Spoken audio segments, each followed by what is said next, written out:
Hello students, welcome to my channel. I am Rakhi Nandal and today for class 12 we are taking fundamental theorem of calculus. Before that I would like to tell you that exercise 7.8 has been removed from our syllabus. In previous video I told 7.7 say some variety of question has been removed and 7.8 limit as a sum, the whole exercise has been removed. So the next is your definite integral. What is this definite integral? Till now we have studied all the indefinite integrals जहाँ पे you were told कि किसी भी function का आप integration करते थे and you have put plus c because I told you in the beginning because integration represent a family of curve. So this c can be any constant. It was for indefinite integral. Now today we are going to study definite integral. Now this c, it will not be a family now. It will be a particular function now. अब आप exact function यहाँ पे निकालेंगे. तो before discussing that, I would like to tell you that if you remember limit आप सबको याद है. So whenever I put sign like this, integration 0 to a, it means this is your lower limit, this is your upper limit. It means अब आपका जो ये function है वो डेफिनेट है और वो 0 से a के बीच में ही लाई करता है. Like it means it is showing that any curve, और यहाँ पे आपने उस इट वाज इंडेफिनेट बट आपने यहाँ पे लिमिट लगा दिया. So we are going to study this particular interval now.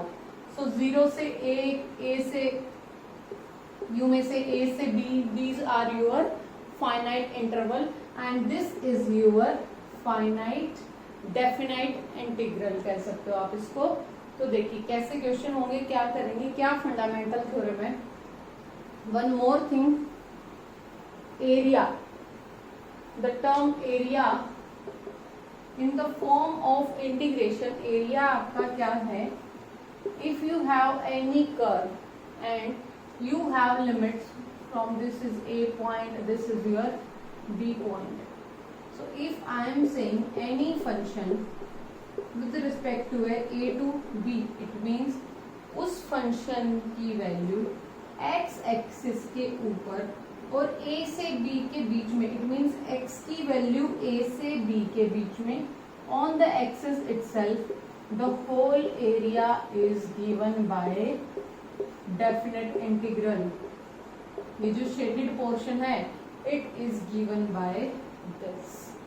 So देखिए यहाँ से एरिया अगर आपको निकालना हो, एरिया अंडर द कर्व आपको निकालना हो, तो you can do the integration of that particular function जिस भी कर्व की बात हो रही है from a to b with respect to dx. So limit as a sum जो हमने स्किप किया है एक्सरसाइज 7.8, वहां पे आपने छोटे छोटे स्ट्रिप्स में करके इसका एरिया कैलकुलेट किया था. दो we are going to study this in our next chapter जिसका नाम ही है area under the curve. So इसको हम बाद में डिस्कस करेंगे. अभी के लिए हम क्या करेंगे, ऐसे सॉल्व करेंगे. Look, solve it like we have done earlier. Integration की सारी वैरायटी आप पढ़ चुके हो. Now we will practice only, थोड़ा थोड़ा चेंजेस आएगा. If I say F X is the integral, इसकी पूरे की वैल्यू आपने एफ एक्स निकाली थी, प्लस सी कहा था, but here we will not consider this C. अब हम क्या करेंगे, हम लिमिट लगाएंगे a टू b, a से b के बीच में उस इंटीग्रल की value. Today we are going to learn this, ये लिमिट हम कैसे लगाते हैं. Okay, area under the curve आपको पता चल गया. अब लिमिट देखिए. फर्स्ट फंडामेंटल थ्योरम क्या कहती है आपको, फर्स्ट फंडामेंटल थ्योरम कहती है कि जो एरिया है, एरिया आप जब निकाल रहे हो that is F X D X from A to B, तो कह रहा है आपको अगर इस एरिया का डेरिवेटिव करूं तो I will get my function itself. या वेरी क्लियर. वैसे भी आप कह सकते हो यहाँ पे डेरिवेटिव लगाओगे, डेरिवेटिव और integral both are anti to each other. In fact integration का दूसरा नाम आप क्या कहते हो, anti derivative. So it will give you derivative of area will give you function itself. This is your first fundamental theorem where x belongs to a to b close bracket में, यानी कि जो x की value है वो a से b के बीच में कहीं पे लाई करती है. This is your first fundamental theorem. अब सेकंड फंडामेंटल थ्योरम क्या कहती है? सेकंड फंडामेंटल थ्योरम कहती है कि चलो ठीक है, इसकी वैल्यू fx है, a टू b है, सो इसको एक्सपेंड कैसे करेंगे? I am removing this part. इसको लिखने का मेथड होता है f off replace x bye upper limit minus f off replace x by lower limit. It will become your integral. Now definite integral solve कैसे करोगे? f of b minus f of a. और f of x क्या है?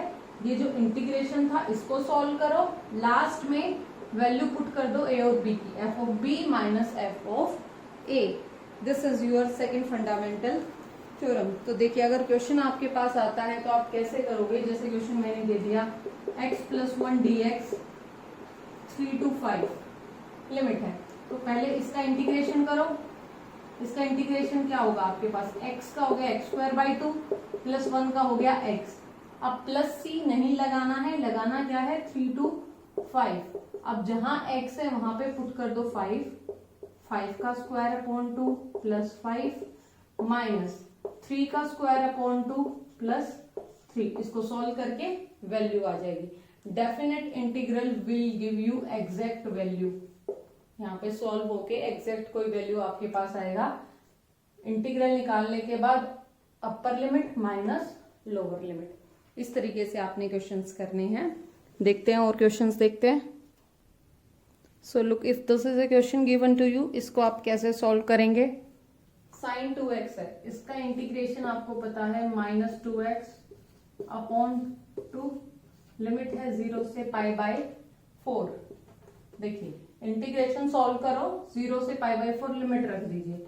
Now what you are going to do? Minus cos of 2 into X को put कर दो upper limit as minus lower limit put करो minus cos of 0 upon 2. ठीक है, so it will become cos pi by 2 that is 0. ये पूरी term हो गई 0 minus minus plus cos 0 1 by 2. तो ये 1 by 2 is your answer for this definite integral. तो ऐसे आपने सॉल्व करने हैं. जैसे क्वेश्चन दे दिया आपको e की x dx लिमिट 4 to 5. आपको पता है e की x का इंटीग्रेशन e की x लिमिट 4 to 5 e की 5 माइनस e की पावर 4. e की 4 कॉमन भी लेते हैं तो e माइनस 1. सो बेसिकली अभी तक जो भी आपने इंटीग्रेशन सीखा है, whether it was partial fraction हो आपके पास, बाय पार्ट्स हो, जो भी हो, ये लिमिट लगाने का काम is the new one. We will do it at last. आपने लास्ट में लिमिट लगानी है, टिल द टाइम आपको इंटीग्रेशन ही करना है. So it's very easy exercise because you have done all the kind of question till here. जैसे आपको क्वेश्चन दे दिया x upon X square plus 1 और इस पे आपको लिमिट लगा के दे दिया 0 to 1. ओके, सो कैसे करोगे? क्वेश्चन की स्टेटमेंट यहाँ पे हम लिख देते हैं x upon X square plus 1 dx 0 to 1. सो आप यहाँ पे क्या करोगे? पहले इस इंटीग्रेशन को सॉल्व करोगे, which we have done in our previous exercises. बहुत किए ऐसे क्वेश्चन हमने. तो क्या करो? सॉल्व करो, लास्ट में 0 to 1 लिमिट पुट कर दीजिए. So you will do this exercise at your own, क्योंकि आपने बहुत सारी वैरायटी क्वेश्चंस की यहाँ तक कर ली है. सिर्फ लिमिट पुट करना है. Maximum different questions were done till here. अभी सिर्फ रिपीटेशन होगा, इंटीग्रल सारा रिपीट होगा, बस लिमिट आपको पुट करना सीखना है. वो आपने सीख लिया, F of B minus F of A. Integration करने के बाद लिमिट लगाओ. Do this exercise and do let me know if there is any doubt. That's all for today. Thank you, students.